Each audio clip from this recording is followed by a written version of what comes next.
Kamu mungkin pernah dengar ada klaim yang bilang kalau rentang perhatian manusia sekarang tuh lebih pendek dari seekor ikan. Walaupun klaim ini masih diperdebatkan, tapi rasanya beneran nyata. Apalagi di zaman media sosial seperti sekarang, perhatian kita udah kayak bola pingpong yang mudah sekali terpantul dari satu hal ke hal lain. Jangankan menghafal informasi rumit, mengingat nama orang pun kadang udah terasa sulit.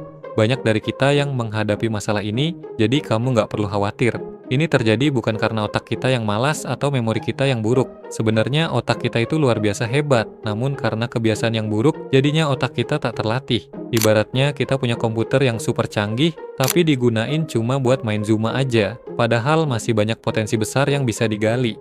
Mungkin nggak kita benerin ini semua? Dari yang tadinya gampang lupa, perlahan jadi membaik. Jawabannya, mungkin aja. Jangankan mengingat, kita juga bisa meningkatkan kapasitas memori dengan lebih baik. So, di video kali ini kita bakal membahas rahasia mengingat sesuatu tanpa menghafal. Tapi sebelum ngomongin triknya, mari kita pelajarin dulu gimana cara otak kita bekerja. Mungkin sebagian dari kita masih ada yang mikir kalau cara kerja otak tuh sama kayak komputer. Apapun yang kita pelajari, itu sama aja kayak mendownload file yang bisa dibuka kapanpun yang kita mau. Namun sayangnya, cara kerja otak kita nggak kayak gitu. Ini bukan berarti otak kita nggak canggih, tapi cara kerjanya aja yang beda. Penyebab utama kenapa kita sering lupa, sebenarnya ada di cara kita menangkap informasi yang kadang nggak sesuai sama sistem di otak. Cara otak kita dalam mengingat itu bertahap. Ketika kita mengingat sesuatu, nggak semua informasinya bakal langsung dimasukin ke memori jangka panjang alias long-term memory. Tapi masuk dulu ke ingatan jangka pendek atau disebut sebagai short-term memory. Misalnya ketika kita membaca buku, maka secara otomatis hal-hal yang kita baca akan masuk ke ingatan jangka pendek.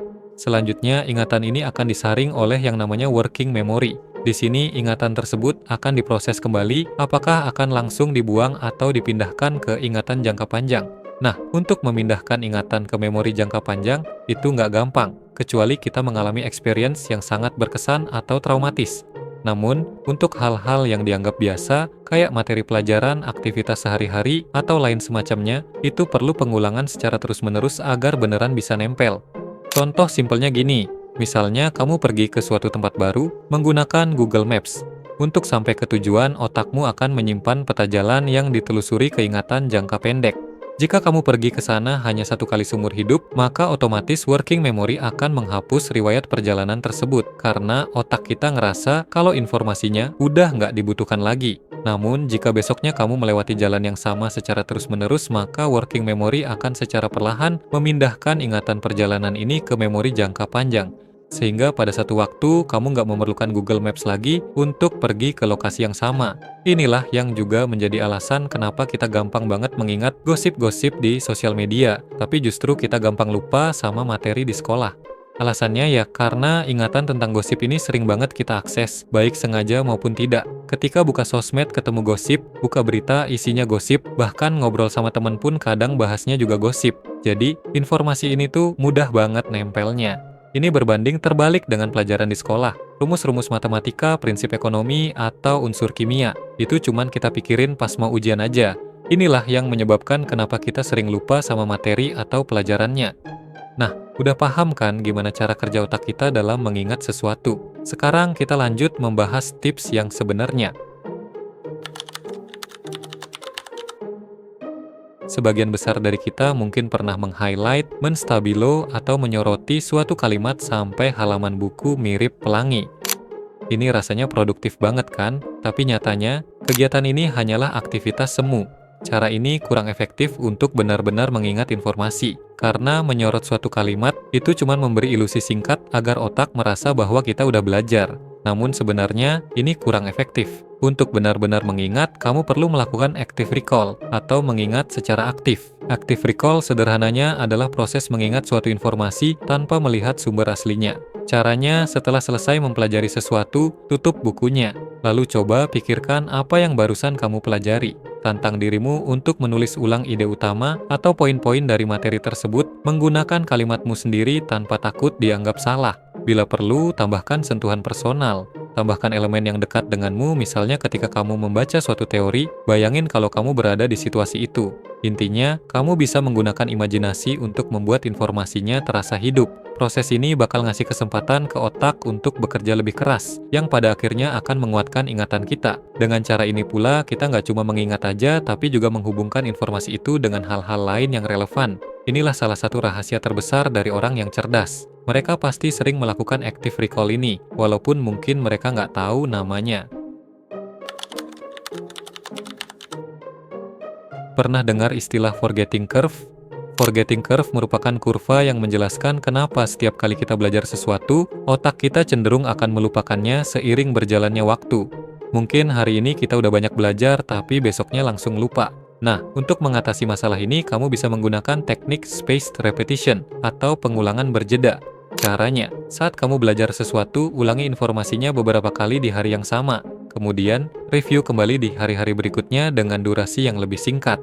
Intinya, tetap konsisten. Dengan cara ini, maka informasinya akan perlahan masuk ke memori jangka panjang. Kenapa ini efektif? Karena setiap kali kita melakukan pengulangan, itu seperti memperkuat jejak informasi di otak. Ibarat kayak jalan setapak yang penuh rumput liar, jika semakin sering kamu lewati, maka akan semakin jelas jalannya. Selain tips pengulangan berjeda, cara lain untuk mengetahui apakah kamu sudah paham dengan materi yang kamu pelajari adalah dengan mengajarkannya ke orang lain. Konsep ini dikenalkan oleh seorang fisikawan bernama Richard Feynman yang merupakan orang jenius yang dikagumi Elon Musk karena dia mampu menjelaskan hal-hal kompleks dengan cara yang sederhana. Bahkan cara belajarnya ini juga banyak dipakai oleh orang-orang terkenal. Menurutnya, cara belajar yang terbaik adalah dengan nyoba ngajarin hal itu ke orang lain. Kenapa?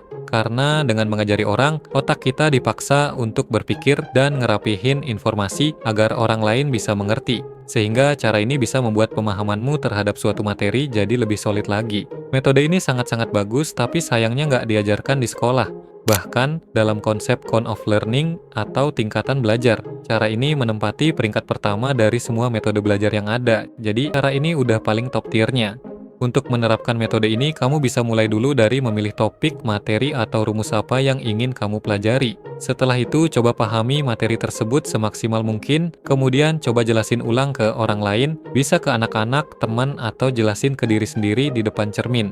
Gunakan kalimat atau gaya bahasa yang sesederhana mungkin, jangan cuma mengulang kata-kata yang ada di materi aslinya. Jelaskan sebebas-bebasnya asal inti konsepnya tetap sama. Misalnya, kamu belajar tentang pengertian kripto. Mungkin awalnya kamu belajar kalau kripto itu adalah mata uang digital yang diamankan oleh kriptografi.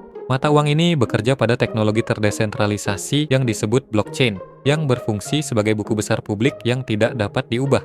Nah, ubahlah kalimat tersebut sesederhana mungkin menggunakan bahasamu sendiri. Misalnya, kripto adalah mata uang yang nggak ada bentuk fisiknya, di mana setiap transaksi dilakukan secara digital yang dilindungi oleh sandi super kuat yang sulit diretas. Setelah kamu mencoba menjelaskan menggunakan bahasamu sendiri, coba koreksi penjelasan tersebut apakah sudah sesuai dengan makna aslinya atau belum. Untuk mengonfirmasi kebenarannya, kamu bisa lihat penjelasan di buku, internet, atau paling gampangnya bisa tanya AI. Kalau kamu berhasil menjelaskannya ke anak kecil, itu artinya kamu sudah benar-benar paham. Namun kalau mereka masih bingung, mungkin kamu perlu mengulang atau memperbaiki penyampaiannya. Kamu tahu nggak kalau Beethoven yang merupakan salah satu tokoh paling penting dalam sejarah musik klasik, itu selalu membawa buku catatan kemanapun dia pergi. Setiap kali ide muncul, langsung ia tulis. Kalau maestro sekelas Beethoven aja percaya dengan kekuatan menulis, mungkin kita juga harus menyeriusi kebiasaan ini.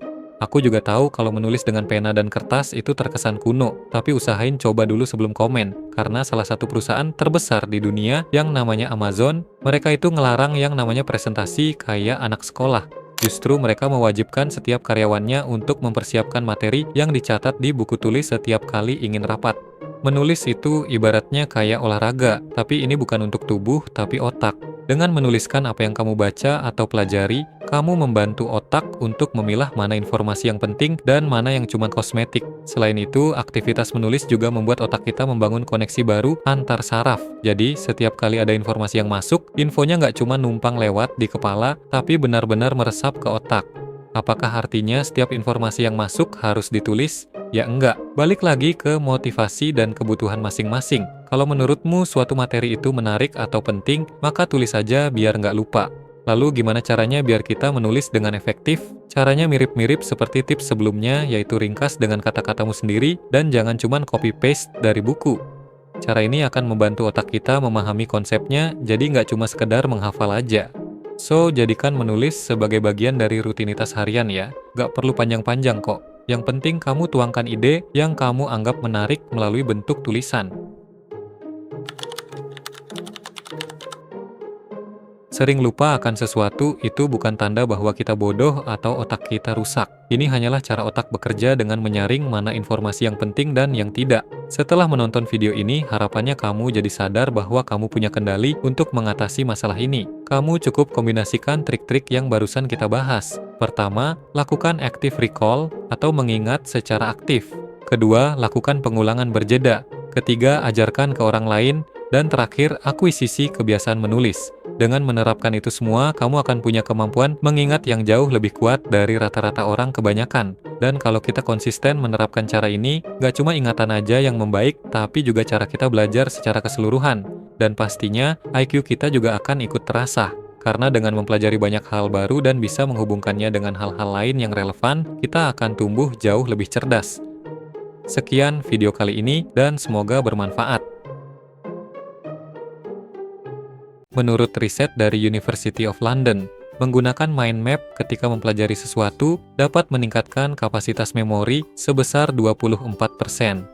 Oleh karena itu, melalui channel membership, kamu dapat menikmati mind map eksklusif dari semua video edutektif, baik video terdahulu maupun video yang akan datang. Selain itu, kamu juga dapat menikmati fitur-fitur lain yang tersedia melalui 3 jenis penawaran. Namun, yang paling penting, mulai dari penawaran terendah, kamu sudah dapat menikmati semua mind map eksklusifnya.